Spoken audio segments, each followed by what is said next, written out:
Dando continuidade aqui à nossa capacitação, agora será a fala do professor doutor Denis Marassi Gimenez, que é professor do Instituto de Economia da Unicamp, com doutorado em Desenvolvimento Econômico e mestrado em Economia Social e do Trabalho. Atualmente é diretor do Centro de Estudos Sindicais e de Economia do Trabalho, CESIT, do Instituto de Economia da Unicamp. O professor Denis discorrerá sobre o tema Panorama Econômico, o mercado de trabalho, o trabalho dos jovens. Bom, boa tarde a todos, boa tarde a todas. Eu, em primeiro lugar, quero agradecer o convite, a gentileza da doutora Adriene, a gentileza do SESI em oferecer o espaço para essa importante atividade dessa, avalio, excelente iniciativa que é o TJC. Né? Então, quero sinceramente agradecer o convite. Tá? Eu combinei com a organização e com a doutora Adriene fazer uma exposição sobre o panorama econômico, mercado de trabalho e trabalho dos jovens, não é, para vocês. E, de alguma maneira, é isso que eu vou tentar, de uma maneira muito sucinta, fazer. Né? Eu quero começar dizendo o seguinte: nós vivemos aqui, nesse momento no Brasil, um período muito difícil no que se refere ao mercado de trabalho, em especial aos jovens. Né? Eu vou, de alguma maneira, mostrar isso para vocês, e um momento difícil que rompeu uma trajetória de melhorias consideráveis do mercado de trabalho brasileiro e da economia. Se nós quisermos rapidamente ter uma visão panorâmica do que aconteceu no Brasil nos últimos 20 anos, nós podemos dizer assim: nos anos 90, não é? Década de 90, foi o período de maior desemprego no Brasil, se nós pegarmos a história republicana do país, não é? Pegar o período republicano, foi o período de maior desemprego e de deterioração do mercado de trabalho, nos anos 90. Não é? Então, eu quero dizer com isso, nós chegamos ali no final dos anos 90, começo dos anos 2000, nas regiões metropolitanas, com uma taxa de desemprego próxima a 20%, não é? Um desemprego entre os jovens que era quase o dobro dessa taxa média. Nos anos 90, de cada 100 empregos gerados, se nós pegarmos entre 1989 e 1999, de cada 100 empregos gerados no Brasil, 23 era de emprego doméstico. Não é? 78% dos empregos gerados, próximo 80% dos empregos gerados, eram empregos de baixa qualificação, baixíssima qualificação. Então, isso demonstra, de alguma maneira, a situação muito difícil que nós vivemos nos anos 90, do ponto de vista do emprego, da renda. Não é? E, evidentemente, isso se reflete sempre numa inserção mais difícil dos jovens. Não é? Nós perdemos, por exemplo, nos anos 90, 3 milhões de empregos industriais. Né? Então, foi um período muito difícil e que, de alguma maneira, pelas mudanças nas condições da economia brasileira a partir de 2003, 2004, o país voltou a crescer e o mercado de trabalho respondeu significativamente bem. Né?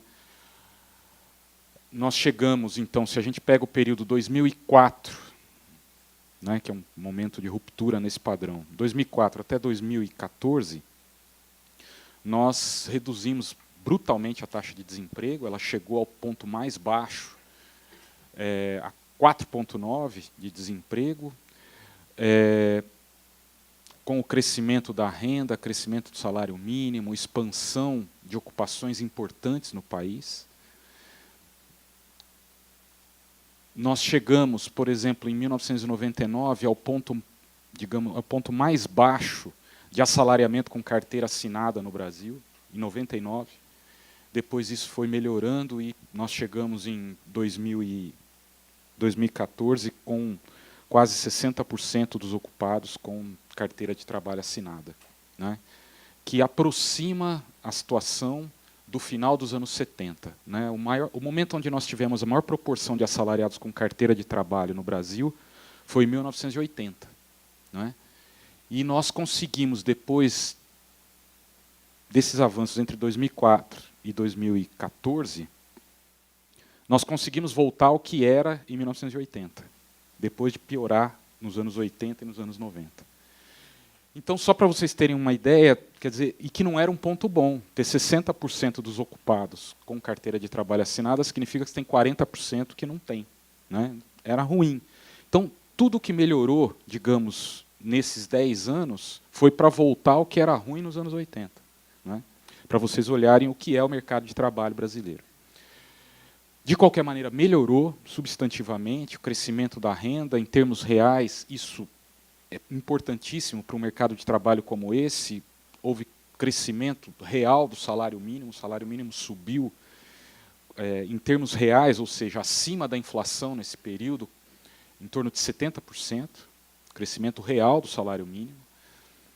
Isso puxa o conjunto dos rendimentos para cima. O salário mínimo, nós sempre avaliamos, o salário mínimo é um farol para o conjunto de rendimentos do país. Então, isso foi uma política muito importante, a política de salário mínimo. Eu avalio muito mais importante do que vários outros programas, inclusive, que ganharam bastante destaque. Né? O efeito sobre a pobreza, sobre a desigualdade, sobre a distribuição de renda, tudo isso, da política de salário mínimo, é muito superior a várias das políticas, inclusive o Bolsa Família, se quiserem, né, de maneira mais direta, tem um efeito muito mais contundente do que outras políticas. Mas eu vou, de alguma maneira, que eu acho que talvez ajude nessa reflexão que vocês estão fazendo, né, num curso de capacitação do programa Trabalho, Justiça e Cidadania. Eu, infelizmente, a gente tem que fazer escolhas, né? Eu vou dar maior destaque aqui, na minha apresentação, não nesse período de melhoria, mas no período 2014-2015, que é um período de deterioração. Então, eu vim falar de coisa ruim. O apresentador pode, o expositor pode fazer opções, né? Falar, é melhor falar de coisa boa, né? Então, falar, melhorou, não sei o quê, mas me cabe aqui falar do que aconteceu particularmente a partir de 2015, que foi uma brutal reversão na economia brasileira e no mercado de trabalho brasileiro. Tá? Eu não vou me estender em relação ao que aconteceu com a economia, isso demandaria um esforço maior. O que, na realidade, nós vivenciamos foi que, entre 2004 e 2014, a economia brasileira cresceu a um ritmo significativo, né, em torno de 4% ao ano, em média, e a economia foi desacelerando, e nós, nos últimos 2 anos, o país parou. Parou, sendo que, no último ano, não só parou, como teve um recuo da economia de quase 4%. O produto interno bruto caiu quase 4%. E isso teve um reflexo desastroso para o mercado de trabalho. Né? E é isso que, de alguma maneira, eu quero mostrar para vocês e quero oferecer alguns elementos de reflexão para o que nós estamos vivendo agora e, portanto, para os desafios que virão pela frente. Tá? Bom, é o do meio aqui? Como é que... Não, é para lá. Isso. Tudo que eu disser aqui, talvez ajude vocês, só para título de informação, tudo que eu disser aqui sobre as informações do mercado de trabalho são extraídas do IBGE, fundamentalmente sob 3 fontes: os censos demográficos, que tem uma periodicidade, abrangência nacional, mas saem de 10 em 10 anos, as PNADs, Pesquisa Nacional por Amostra de Domicílio, não é? Que até 2012 saíram todo ano, normalmente em setembro, mas a partir de 2012, com a chamada PNAD contínua, saem agora todo trimestre. Não é? E a pesquisa mensal de emprego, que abrange, não é abrangência nacional, apenas as regiões metropolitanas, não é? mas que tem a periodicidade mensal, então isso ajuda sempre na análise do mercado de trabalho no Brasil. Neste momento, em março de 2016, foi a última edição da pesquisa mensal de emprego, porque ela foi absorvida pela chamada PNAD contínua, que é a Pesquisa Nacional por Amostra de Domicílio, que agora vai ser trimestral, e o IBGE fez essa mudança, e acabou com a pesquisa mensal de emprego. Então, daqui para frente, quem quiser consultar dados de mercado de trabalho vai avaliar essa pesquisa nacional por amostra de domicílio. Outras fontes de informação, Fundação SEAD e DIESE, particularmente para São Paulo, regiões metropolitanas, mas principalmente para São Paulo, é a pesquisa que traz dados mais, digamos, mais verticalizados do mercado de trabalho, mais detalhados sobre o mercado de trabalho. Pega a região metropolitana de São Paulo, que é um farol, além de outras regiões metropolitanas, mas para o nosso interesse, de maneira mais abrangente, a região metropolitana de São Paulo. Também, para a gente entender um pouco o que eu vou expor com os dados, só para dizer a vocês o seguinte: sempre quando nós falamos de mercado de trabalho, nós falamos, digamos, em algumas categorias. Então, população total, não é? População de todo o país. Quando nós vamos olhar o mercado de trabalho, pelo IBGE, pela Fundação SEAD, pelos dados consolidados de mercado de trabalho, nós sempre consideramos a população em idade ativa. Não é? Isso não tem a ver com a legislação, como vocês podem perceber. Não é? População em idade ativa para o IBGE é população com 10 anos ou mais. Não é? Isso, evidentemente, vem passando por reformulações, mas o que o IBGE usa é, na realidade, uma metodologia que permite compatibilizar os dados de décadas anteriores para cá, onde, de fato, considerar a população em idade ativa 10 anos ou mais fazia parte do cotidiano, né, como todos nós sabemos. Então, população em idade ativa 10 anos ou mais, a PIA, né? E essa população em idade ativa, ela é dividida entre inativos, então a pessoa está em idade ativa, mas está inativa, desempregados ou a população ocupada. Outro conceito que a gente usa recorrentemente, vocês ouvem também nos jornais, a população economicamente ativa, que, grosso modo, significa o quê? A somatória da população que está ocupada com os desempregados, fora os inativos. Não é? Então, o que é considerado população economicamente ativa é aquele que está ocupado ou está procurando emprego. Essa é a definição. Então, se alguém chegar, né, o pesquisador do IBGE chegar e perguntar: você está ocupado? Estou. Então, está ativo. Você está ocupado? Não. Muito bem. Você procurou emprego? Procurei. Então, é desocupado. É desempregado. Não tem ocupação e procurou. É desempregado. Se a pessoa responder: eu não estou ocupado e também não procurei, ele está inativo. Entendeu?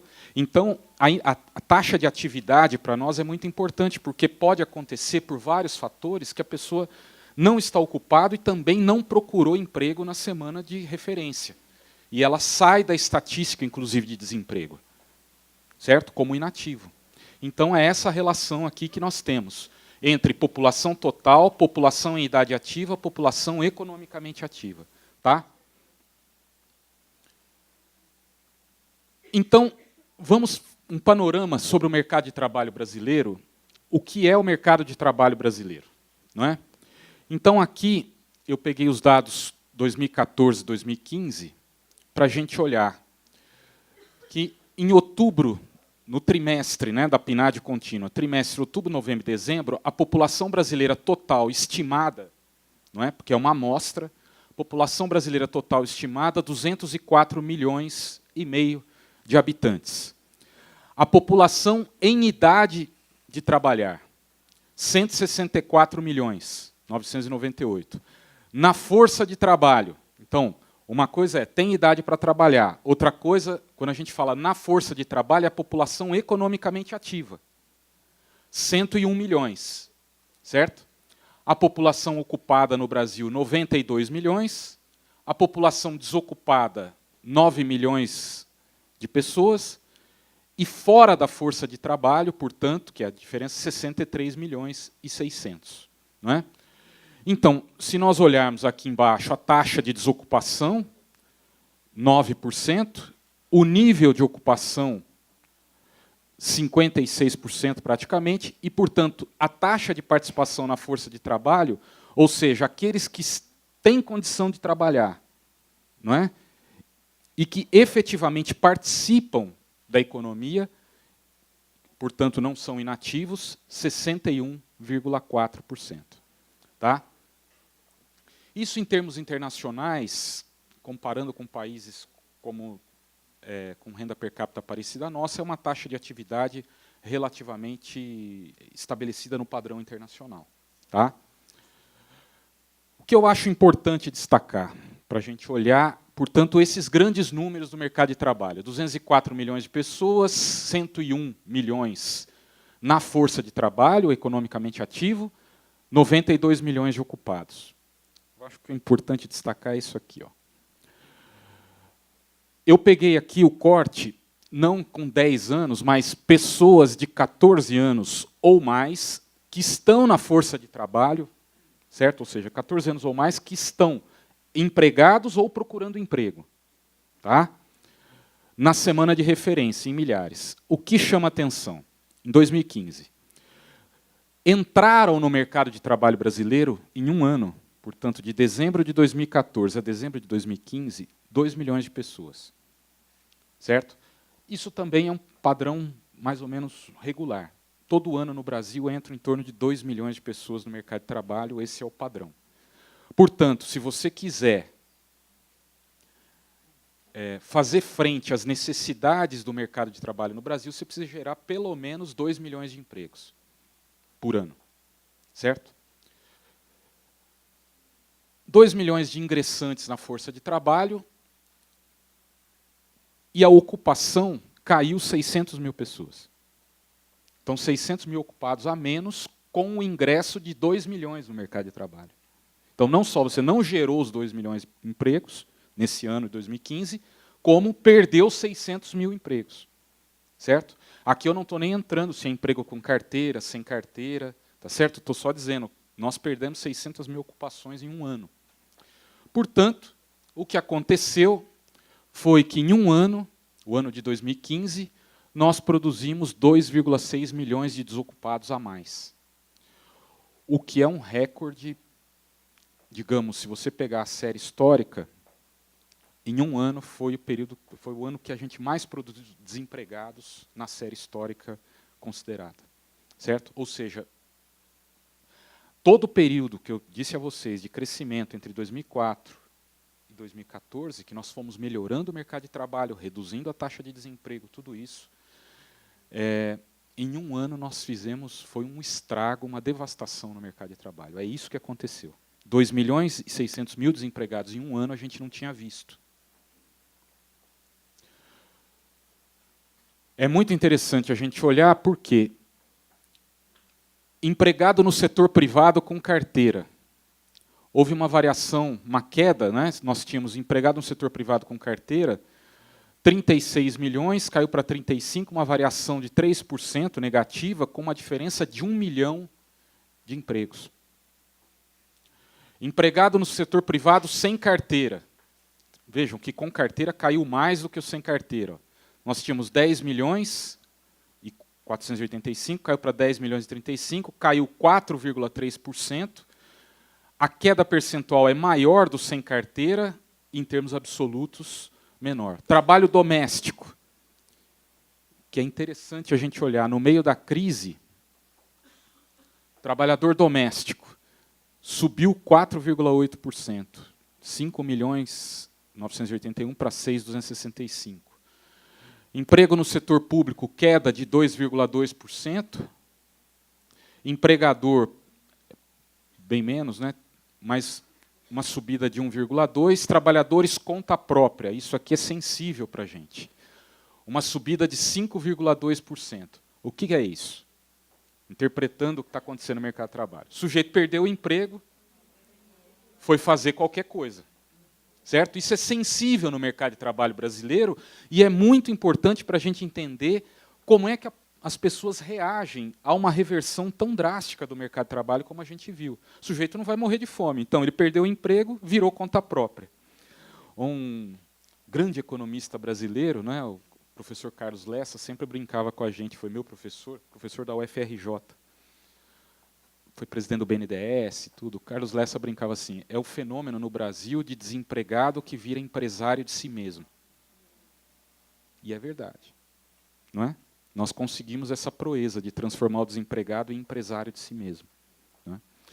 Então, se nós olharmos setorialmente, só para a gente olhar o que aconteceu, é uma queda bastante significativa, não é? Queda do emprego na agricultura, vejam, vocês poderiam me falar, Denis, o agronegócio no Brasil está indo bem, apesar da crise, vai bem. Mas é um agronegócio que cresce e é pouco intensivo em mão de obra. É altamente mecanizado, com uso intensivo de tecnologia, tá certo? O que é bom, não é? É uma agricultura de altíssima produtividade, agora não responde ao emprego. Ela vai bem, mas não gera pouco emprego, não é? Então, agora, aqui é importante. Olha o emprego industrial que aconteceu. Emprego industrial, queda de 7,9%, a construção dá um pequeno aumento, 2%, não é? Emprego em informação, comunicação, atividades financeiras, profissionais e administrativas, queda de 8,7%. É importantíssimo isso aqui. Vocês veem que quase 10 milhões de empregos. Não é? E, portanto, há um comportamento, o que é central aqui? A crise pegou em cheio o emprego industrial, o emprego em formação e profissionais administrativos. Isso aqui é que rebate muito na queda do emprego com carteira assinada, porque, no fundo, rebate naquilo que é de melhor no mercado de trabalho brasileiro. E indústria e serviços administrativos são serviços de melhor qualidade. Aí você olha e fala assim, então, cai muito serviços profissionais, administrativos, informação, e sobe um serviço menos qualificado, com menor renda, tá certo? Então, para a gente ter um pouco o retrato do movimento do mercado de trabalho nessa reversão que eu disse a vocês anteriormente. Desculpa, ficou pequeno aqui. Então, é um pouco chamando a atenção de vocês, olhando setorialmente, o emprego no setor privado com carteira de trabalho assinada, não é? A queda bastante sensível também.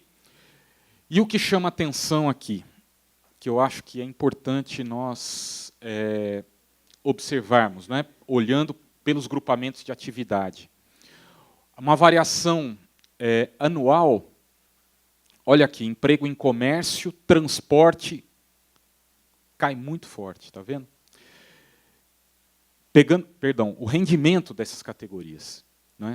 O que significa dizer? Eu disse atrás, o rendimento médio, que é o que está aqui nessa tabela, o emprego do setor privado está caindo forte, com carteira. A renda também está caindo forte. A renda dos empregadores caindo forte. E olha, aonde o emprego cresceu, vejam, lembra lá atrás? Cresceu, responde o conta própria. Mas a renda do conta própria caindo acima de todos os outros rendimentos. Entendeu? Então, é o retrato da crise que vai atingir no mercado de trabalho. Então, aonde cresce o emprego, a renda cai mais forte. Está claro? Isso eu acho que é importante. Por exemplo, uma parte disso seguramente vai bater, por exemplo, na Justiça do Trabalho, uma desestruturação dessa. Mais trabalhadores conta própria, com queda da renda, perdendo emprego de melhor qualidade, evidentemente isso tem um reflexo muito importante para nós. Não é? A renda do comércio caindo fortemente, de transporte, armazenamento também. Não é? Mesmo o serviço doméstico, que o emprego cresceu, lembra que eu chamei a atenção de vocês, a queda da renda também é sensível, 2% de queda em um ano, né? Vamos olhar um pouco só a regressão do mercado de trabalho, pegando não o Brasil como um todo, mas as regiões metropolitanas. Olha o que aconteceu. Isso aqui era a trajetória anterior. A taxa de desemprego, medida nas regiões metropolitanas, olha o que vinha acontecendo. Olha o que aconteceu em um ano.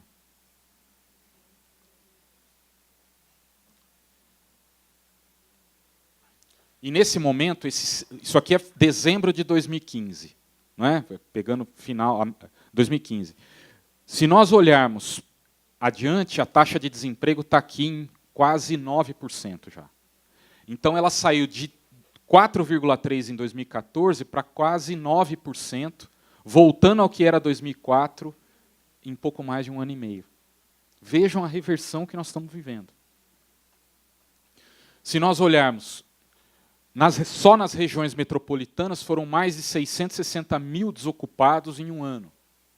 Então, se tem, nas regiões metropolitanas, nesse momento, você tem praticamente 1.900.000 desempregados. Isso aqui são os dados de dezembro de 2015. O nível de ocupação nas regiões metropolitanas, em um ano, caiu 2,5%. E o rendimento real, então, quanto ganha, em média, empregados com carteira de trabalho assinada no setor privado? Ganhava, em média, R$ 2.172, na média das regiões metropolitanas, R$ 2.172 por mês, caiu para R$ 2.046 em novembro, R$ 2.038 em dezembro de 2015. Uma variação anual nas regiões metropolitanas, que sente mais rapidamente a crise, porque é onde tem mais emprego industrial, mais emprego com carteira de trabalho assinada, as regiões metropolitanas. Uma queda dos rendimentos de 6,2%. E olha a queda nas regiões metropolitanas das pessoas que trabalham por conta própria. Queda do rendimento. Então, conta própria nas regiões metropolitanas, em 2015, ganhava em torno de R$ 1.900 por mês, não é? E teve uma queda, né? Se olhar 2014, 2015, uma queda de 8,1%, variação real, não é? Então já desconta a inflação, e a variação real, certo? Da população ocupada como um todo, aonde caiu mais, não é? O rendimento real na construção civil caiu, porque a construção teve uma volta muito forte, não é? Também serviços prestados à empresa, ó, então as empresas em dificuldade apertando aqueles que prestam serviço para elas, não é? Indústria extrativa, indústria de transformação, também uma queda importante do rendimento também. Olhando pelas regiões metropolitanas, aonde a crise bateu mais forte? Salvador, Belo Horizonte, não é? Uma variação anual de 12% para baixo do rendimento, não é? Mas São Paulo e Recife, né, que foi menor, mas São Paulo, que é a principal região metropolitana, uma queda de 3,2% do rendimento domiciliar aqui, né, por pessoa, rendimento médio real domiciliar por pessoa, também é bastante significativo. O que é importante no dado é mostrar que há uma queda generalizada em todas as regiões metropolitanas, caíram esses rendimentos. E aqui é o dado que é um pouco síntese da situação, que é a massa de rendimentos real da população ocupada. Está caindo, não é, nesse momento, até fevereiro de 2016, ó, que é o último dado que a gente tem disponível, uma queda anual de 11,2% da massa de rendimentos. O que é massa de rendimentos? Só para a gente destacar por que é um indicador síntese para nós. Sempre quando vocês ouvirem, olha, a massa de rendimentos está caindo forte. O que é isso? É o produto, a massa de rendimentos é o produto da evolução da ocupação e da renda ao mesmo tempo.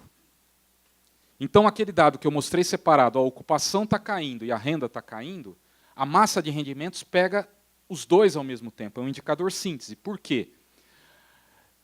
A queda anual de 11,2% é uma clara representação da rápida deterioração do mercado de trabalho. Por quê? A massa de rendimentos, né, caindo aqui, o rendimento médio caindo 3,4% no mês, e a comparação anual 11,2%. A queda do rendimento médio da população ocupada contribuíram para a redução desse indicador. O que eu quero chamar a atenção? 11,2% de queda é você juntar o que caiu, a massa de rendimentos dos ocupados. Então, o que caiu dos ocupados com o que caiu da renda daqueles que estão ocupados. É claro isso, não? Porque uma coisa é você falar, a renda caiu, muito bem. Mas não caiu só a renda, caiu também a ocupação. Então, a massa de rendimentos é a massa de rendimentos daqueles que estão ocupados. É a somatória de tudo que todos os que estão ocupados, tudo que eles ganharam. Se está caindo o número de ocupados, essa massa diminui. Se está caindo a renda de quem está ocupado, cai mais ainda. Por isso que é um indicador síntese. E está caindo mais de 11%. Então, isso realmente mostra a profundidade da crise. E aqui um indicador, aqui ficou ruim, mas, por favor, vocês acreditem no que eu vou falar. Não dá para ver, mas acreditem no que eu vou falar. Que para nós é uma coisa importante. Essa deterioração do mercado de trabalho não moveu ainda, ou moveu de maneira muito incipiente, a chamada taxa de atividade. Isso para os jovens é muito importante. O que acontece? Taxa de atividade é aqueles que têm condição de trabalhar e que vão ao mercado de trabalho buscar um emprego. Certo? Lembra lá da primeira explicação. No Brasil, historicamente, a taxa de atividade dos jovens sempre foi muito alta. Por quê? As famílias têm renda baixa e empurravam seus filhos para trabalhar, muito cedo. Não é? É aquela velha história. É o seguinte, olha, o dinheiro está curto e põe o filho para trabalhar. Não é? Todo mundo sabe como é que isso funciona nas famílias brasileiras. Muito bem.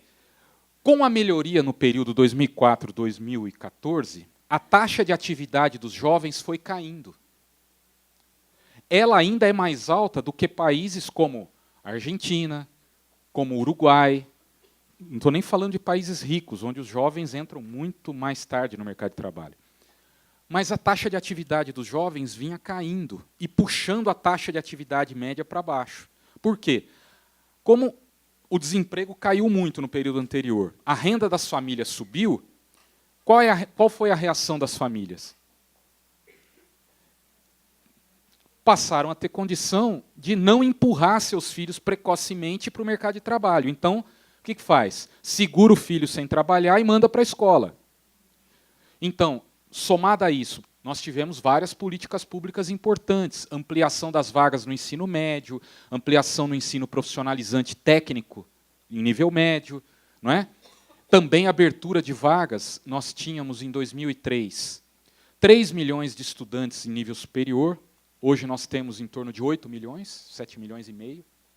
Né? Então, quase mais do que dobrou o número de universitários no Brasil. Foi a simbiose, a síntese entre melhoria do mercado de trabalho, redução da taxa de atividade dos jovens, proporcionada por isso. A renda das famílias cresceu, o menino não precisa ir trabalhar, a menina não precisa trabalhar. Vai para a escola. O que nós estamos assistindo nesse momento? A renda das famílias caindo. Dá para entender que isso pode ter um efeito rápido e imediato no aumento da taxa de atividade dos jovens? Voltar os jovens a procurar emprego, precocemente. Não é? Isso para nós é importante. Tudo isso que eu disse a vocês até o momento aconteceu sem que ainda ocorresse um significativo aumento da taxa de atividade dos jovens. Mas, se a crise persistir, seguramente os jovens voltarão ao mercado de trabalho com mais intensidade. Certo? Vai deixando a escola para colaborar com algum em casa. Tá certo? Então, nós estamos observando isso, ainda não se refletiu numa taxa mais robusta de atividade entre os jovens. Mas, seguramente, se a crise persistir, pelo que a gente sabe do mercado de trabalho brasileiro, isso vai acontecer.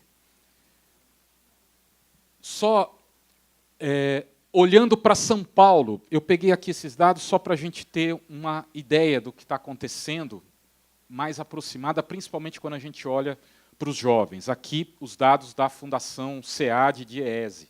Né? Então, na região metropolitana de São Paulo, a população em idade ativa de 17 milhões de pessoas, a população economicamente ativa 11 milhões, com 1.800.000 desempregados em abril de 2016. Portanto, é o último dado. Não é? 9 milhões de ocupados, 1.800.000 de desocupados. Aqui é interessante, se vocês olharem, no caso da Fundação SEAD, por isso que eu disse que é um tipo de avaliação mais detalhada do que acontece no mercado de trabalho brasileiro, a Fundação SEAD e o DIESE pegam os desempregados e dividem entre desemprego aberto, desemprego oculto pelo trabalho precário, desemprego oculto por desalento. O que significa isso? Uma coisa é a taxa de desemprego aberta que você mede da seguinte maneira. Vai lá, pergunta para o sujeito, está trabalhando na semana de referência? Aí o sujeito fala, estou trabalhando, então está ocupado. Se ele responder, não estou trabalhando, muito bem. Procurou o trabalho? Procurei, mas não encontrei. Não encontrei. Ele é desocupado aberto. Mas, em geral, no caso da pesquisa, da pesquisa de emprego e desemprego da Fundação SEAD de IESE, o que eles perguntam? Eles falam, muito bem, você trabalhou na semana de referência, mas fez o quê? Aí ele pega e fala, não, eu trabalhei, eu limpei um quintal. Ele é ocupado ou não? É desempregado ou não? Pelas estatísticas tradicionais, ele entraria como ocupado. Se naquela semana de referência ele fez alguma coisa, ele é ocupado. O que eles pegam aqui, eles dizem o seguinte, por exemplo, nesse caso, é desemprego oculto por trabalho precário. E é mesmo, não é? Então, eles tentam captar isso porque, pelas características do mercado de trabalho brasileiro, isso é uma experiência, inclusive nos Estados Unidos, eles têm 7 taxas de desemprego diferentes para pegar esse tipo de coisa também. Não é? Em mercados de trabalho mais desorganizados, como é o nosso, como é o mercado de trabalho americano, é necessário fazer isso. Na Europa não tem muito sentido, mas aqui tem. Então você pega desemprego oculto por trabalho precário, verdade. Desemprego oculto por desalento. O que significa isso? O sujeito diz, olha, eu não estou ocupado e não procurei. Em primeiro lugar, você poderia colocar como inativo. Mas você faz uma outra pergunta. Por que você não procurou?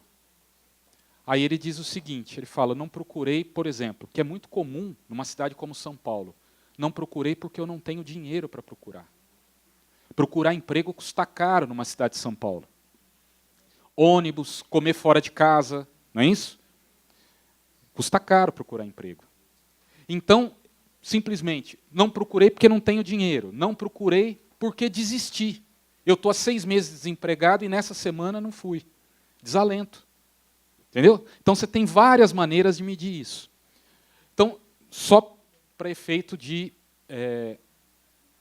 o que eu quero só chamar a atenção de vocês aqui, eu só vou passar rápido, meu tempo está acabando e eu não quero atrapalhar a organização do evento. Eu quero mostrar para vocês o seguinte. Cadê? Aqui são os dados de rendimento, eu vou deixar essa apresentação com a Adriene, aí ela pode passar para vocês, foi preparada para vocês. Aqui é o índice, a massa de rendimentos na região metropolitana de São Paulo. Ó, 2014, a massa de rendimentos, 2015, a massa de rendimentos, e olha o que está acontecendo agora. Ux, ficou pequeno.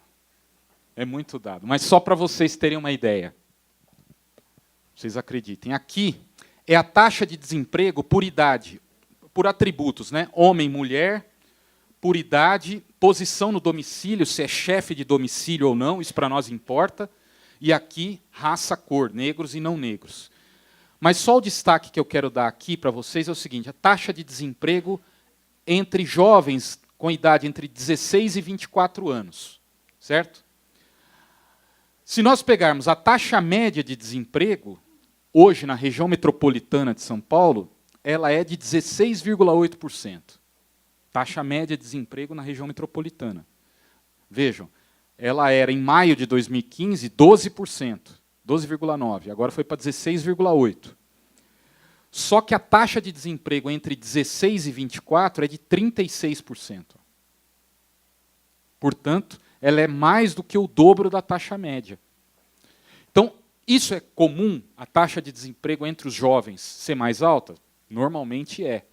Mas, na realidade, o que nós estamos assistindo, 36% de desemprego entre jovens de 16 a 24 anos, evidentemente está nos dizendo o seguinte,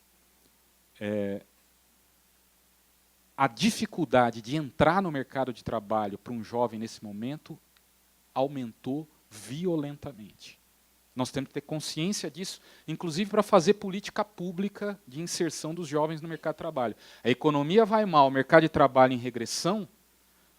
Então, o que significa?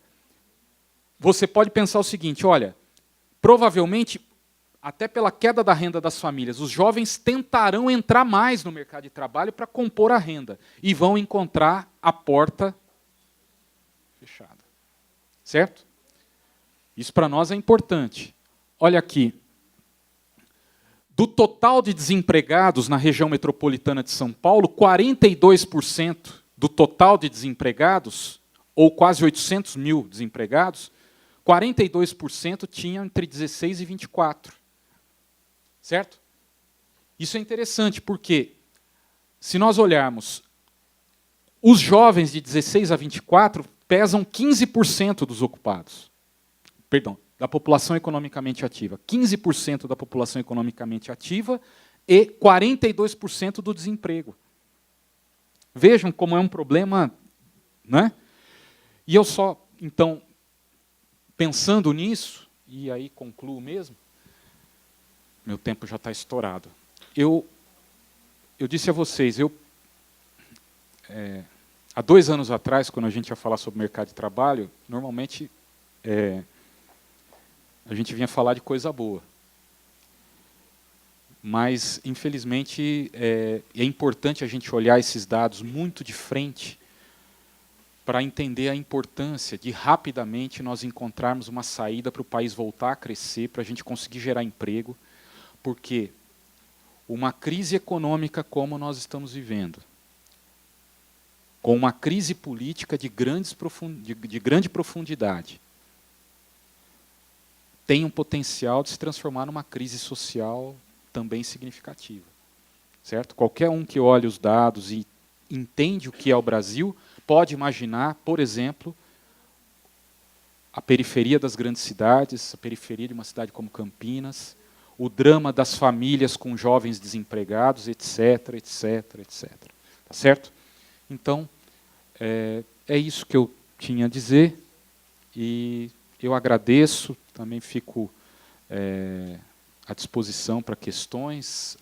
Esses dados aqui eu vou deixar com a doutora Adriene, e quem quiser pode usar livremente, tá bom? São dados públicos. Muito obrigado.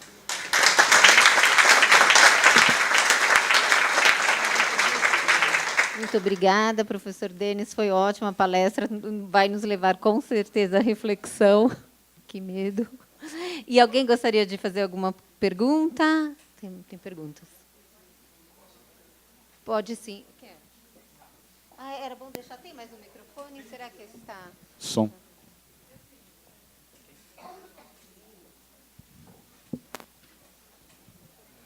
Como vai, Denis? Tudo bom?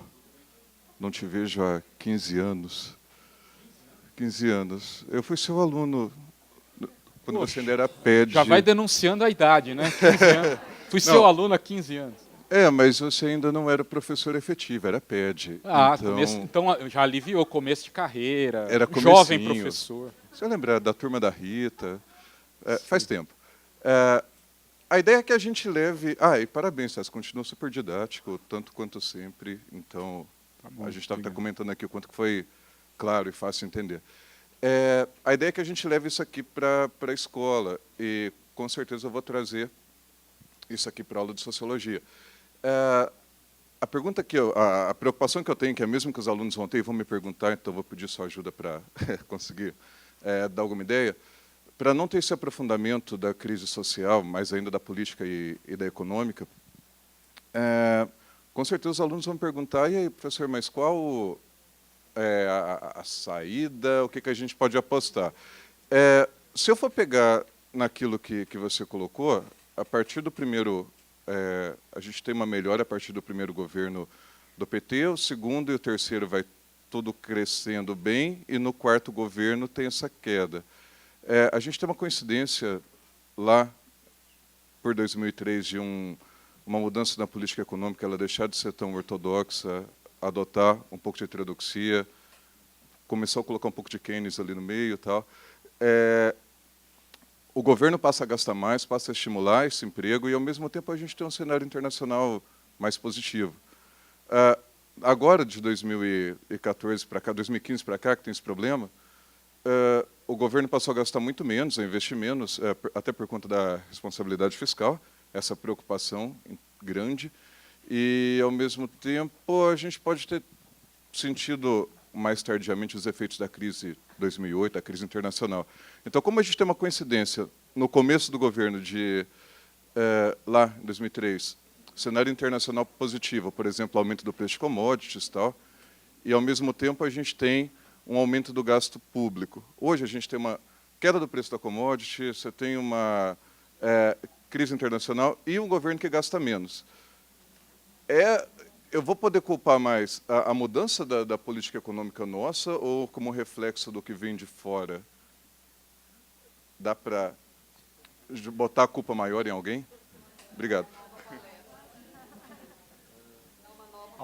Alguém quer fazer mais alguma pergunta? Que aí eu já respondo em bloco, né, para ganhar tempo. Por favor. Qual é a saída? Em relação ao panorama mesmo que ele disse, porque a gente julga, né, a gestão política como responsável da economia e coincidentemente, né, a gente vê a influência externa, a gente vê esse cenário, né, de 2004, a gente vê mudança, né, da década de 90 inteirinha sendo mudado politicamente e econômica. E a gente vê o crescimento em 2004, mudança de novo política, de gestão política, e entra 2014 com nova mudança. Então, a minha pergunta é muito semelhante à dele, né? Qual a influência dessa gestão, se houve influência realmente da gestão, ou se houve apenas uma manipulação de informações, e a questão da saída mesmo, né? Eu vou tentar ser o mais direto possível e sintético. Na realidade, o país voltou a crescer a partir de 2004, puxado por um cenário internacional muito favorável, que elevou o preço dos produtos que a gente exporta, tá certo? E nos puxou. Só isso não explica por que a gente voltou a crescer, porque, nesse caso, o presidente Lula aproveitou um momento internacional muito bom e fez um conjunto de políticas internas que puxou o crescimento. Certo? Então tem que dar a César o que é de César, certo? Acima dos partidos, das paixões e tudo isso. Tem que ser, como a gente pode falar, tem que ver o que é virtude e o que é fortuna. Nesse caso, as duas coisas, não é? Teve sorte e juízo e empurrou o país, e o país voltou a crescer. Isso produziu 2 mandatos seguidos para ele e produziu a sucessora, não é? Que vence a eleição em 2010 com a economia crescendo 7,5% ao ano, não é? Com o emprego bombando, desemprego lá embaixo, tudo isso. Se nós olharmos o primeiro mandato da presidente Dilma, nós temos a reversão de 2 movimentos simultaneamente. A reversão do ciclo externo de preços de produtos que nós exportamos, não é? Então, a reversão do ciclo externo que nos puxou, e o esgotamento, isso também para ser muito direto para vocês entenderem, o que a gente chama de esgotamento de um ciclo de crescimento puxado pelo consumo de bens duráveis, ou consumo de massa. Que nós vimos. Casa, carro, eletrodoméstico, isso que vocês viram ali, e que, de fato, mudou a fisionomia das nossas ruas, das nossas casas, não é? Há 15 anos atrás, 10 anos atrás, você andava, você via muito ainda. Na periferia você vê forte, ainda vê, mais menos. Mas você olhava carro velho andando, tal. Você olha, se passar aqui no estacionamento aqui em frente, ou ficar prestando atenção na avenida, Fuscas, Brasílias, variantes, essas coisas todas, sumiram. Certo? Então a gente teve uma explosão de consumo. O que a presidente Dilma viveu no primeiro mandato foi a reversão do ciclo externo somada à reversão do ciclo interno de consumo. Certo? E que vários de nós, e o debate econômico falava, olha, vai ser muito difícil puxar o crescimento de novo pelo cenário externo ou puxar o crescimento de novo tentando esticar o ciclo de consumo que se esgotou. Isso realmente, por exemplo, nós tivemos um outro momento desse, que foi o milagre econômico durante o regime militar. Para ficar mais fácil de entender, o sujeito trocou a geladeira hoje, ele não vai trocar amanhã. Trocou o carro hoje, ele se endividou, ele não vai fazer isso na semana seguinte. Tem um componente cíclico nisso mesmo. Certo? Mas isso ela se debateu ao longo do primeiro mandato, tentando achar uma saída que pudesse reestabelecer um ritmo de crescimento adequado para o país continuar andando. Conseguiu? Não. Certo? Porque isso demandava uma saída que pudesse puxar o país nem pelo setor externo, nem pelo consumo, mas principalmente pelos investimentos, particularmente os investimentos em infraestrutura, portos, aeroportos, estradas, que o país é carente, mas é um tipo de gasto, é um tipo de articulação muito mais sofisticada e muito mais difícil de fazer. E, de fato, ela, em certo momento, tentou, baixou a taxa de juros, tentou articular isso, mas, inclusive pelos efeitos da desaceleração, foi enfrentando crescentes dificuldades, inclusive dificuldades políticas, e não conseguiu. Mesmo assim, você chega em 2014, a economia crescendo pouco, mas o mercado de trabalho ainda aquecido, não é? Mas claramente os sinais de crise são violentíssimos. E isso, de fato, explodiu em 2015. Certo? Quando aí, ao meu juízo, aí sim, entre virtude e fortuna, ela adotou uma política econômica altamente danosa para o país, que foi uma síntese entre juro alto, corte de gastos públicos, corte de investimentos, que aí transformou uma recessão na maior queda da economia brasileira desde a crise de 29. E eu não tenho dúvida, vou dizer muito abertamente, muito sinceramente para vocês, entre o que é virtude e o que é fortuna, muito mais de qualquer crime que ela possa ter cometido, que tem gente que acha que sim, tem gente que acha que não, eu posso achar que não, outro pode achar que sim. O afastamento dela tem íntima relação com a profundidade da crise. Certo? E, portanto, isso nos leva a olhar de frente, acima das paixões, olhar de frente para a gente tentar entender como que num país como esse, você produzir ou viver uma crise econômica como essa é devastador do ponto de vista político, e tem um potencial de instabilidade social muito grande. Os 3 momentos que nós tivemos crise dessa profundidade foi 81, 83, acabou o regime militar. 90, 91, caiu o Collor. E agora? Não é, digamos, coincidência. Certo? Então, de fato, o momento que nós vivemos, se a gente olha desse ponto de vista, o professor às vezes traz mais problemas do que soluções, né? E eu acho que é melhor porque é fácil ter solução, mas sempre desconfie de saídas fáceis. Se a gente entende dessa maneira, nós também saímos de certa percepção, digamos, mais, de repente, mais corrente, de que a simples mudança de governo pode tirar a gente dessa situação. Eu acho que a gente tem uma situação econômica, política e social de enorme instabilidade, de ruptura institucional, de ruptura econômica importante, com um potencial de instabilidade social muito grande. Então, nós temos um período muito difícil pela frente, e eu prefiro nem procurar culpados, ou certo? Eu tenho mas é mais importante a gente olhar do ponto de vista dos problemas, para a gente entender, inclusive, a profundidade disso que a gente está vivendo. Tá? Espero ter respondido de alguma maneira. Boa tarde, parabéns. Aproveitando que você está aqui, né, então, tirar também não sei se pode nos esclarecer. Como conciliar uma educação pública de qualidade para as nossas crianças e adolescentes, com que isso vai nos dar um crescimento sustentável no futuro e, ao mesmo tempo, saídas para essa crise?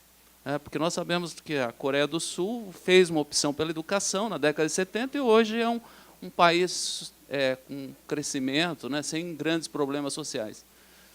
Tem algum exemplo, algum país que conseguiu sair de uma situação como estamos vivendo hoje?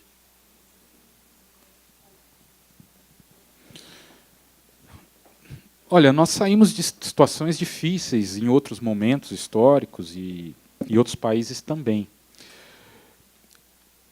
Eu olho para a educação, nesse caso específico que você está perguntando, educar os nossos jovens, as nossas crianças, não tem o potencial de tirar o país da crise nessas condições. Mas, na realidade, de sedimentar um caminho para que a saída da crise aconteça incorporando a população, digamos, de forma mais cidadã. Né? Isso que eu acho.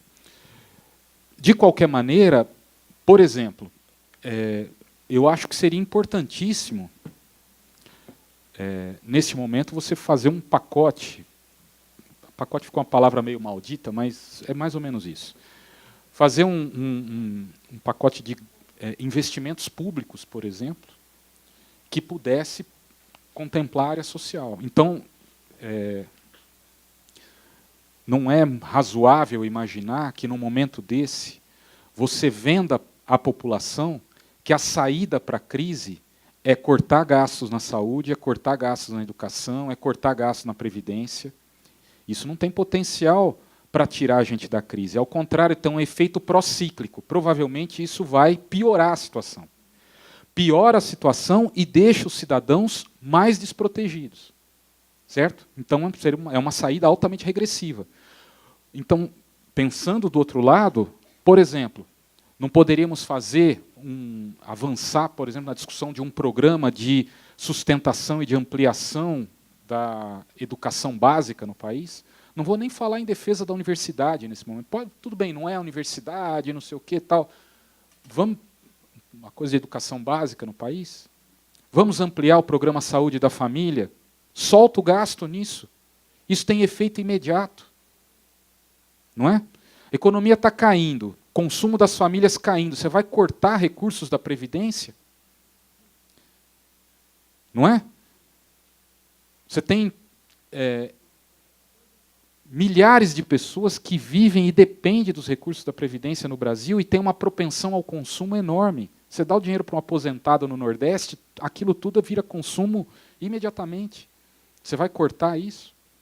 Vai propor ao país dizendo o seguinte: essa é a saída para uma crise dessa profundidade? A gente sabe que não é. Isso é vender à população uma saída fácil para um problema que é muito mais complexo do que cortar benefícios previdenciários. Não é? Então, o que eu acho é que, eu olho, pegando do ponto de vista econômico, eu acho que seria importante, uma parte da coisa da educação, ampliar os gastos em educação, isso eu acho que é importante, e não e preparar o país e preparar os nossos jovens. Nesse momento, o mercado de trabalho é muito difícil. Você pode dar a educação que você quiser para os jovens nesse momento. Eu estou falando como professor, você pode dar a formação que você quiser. Olha o mercado de trabalho como está. Educação não cria emprego. Educação prepara, primeiro, para a cidadania, para ser um cidadão brasileiro, e depois tem um componente muito importante de integração dos jovens de maneira superior, de uma forma melhor, para que eles possam exercer sua atividade laboral em melhores condições. Mas educação, do ponto de vista macroeconômico, tal, não cria emprego. Ela prepara para que o futuro seja melhor, né?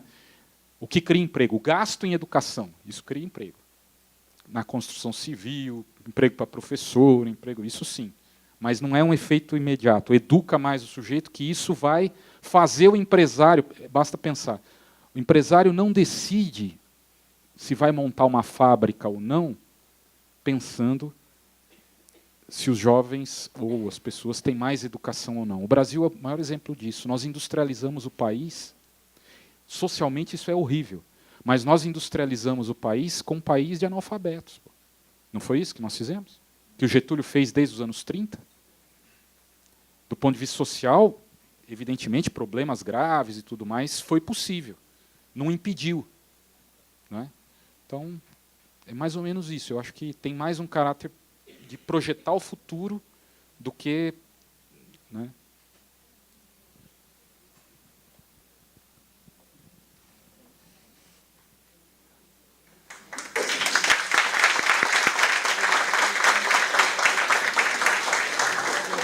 Em nome do SESI, nós queremos agradecer ao Dr. Denis pelas palavras. Deu para sentir a tensão, a apreensão de todos nós, principalmente porque a gente trabalha com adolescente, e quando a gente ouve as falas e a gente percebe a angústia deles, que caminho seguir quando está chegando aí no terceiro ano do médio, e a gente percebe muitos extremamente engajados, interessados, mas realmente dá um nó na cabeça da gente, né? Mas eu acho que o caminho é esse, é o diálogo, é buscar parceiros, é buscar conhecimento onde ele estiver, né? E torcer para que a situação pare de piorar, né? Porque apenas um dado para vocês, o SESI é mantido com recursos da indústria, só em Campinas nós fechamos 60 postos de trabalho, com atividades que nós deixamos de prestar, né, mantendo a essência nossa, que é a área de educação, mas um orçamento quase que 15% menor de um ano para o outro, e na essência os nossos custos são em recursos humanos, então não tem como. E um trabalho muito bem feito que, fundamentalmente, conta com recursos humanos muito bem preparados, né? Historicamente, o SESI sempre foi isso. Então, é uma situação que a gente sente na pele, né? E aqui estamos eminentemente entre educadores, né? E é muito oportuno isso para a gente, né? Queria pedir a Renata, diretora da Escola de Vinhedo, para fazer uma entrega. Como eu falei, é uma produção nossa, pensando no mercado de trabalho, na informalidade, mas que, nesse momento, principalmente, é importante. Muito obrigado. Nós que agradecemos a sua presença. Deixa eu abrir aqui.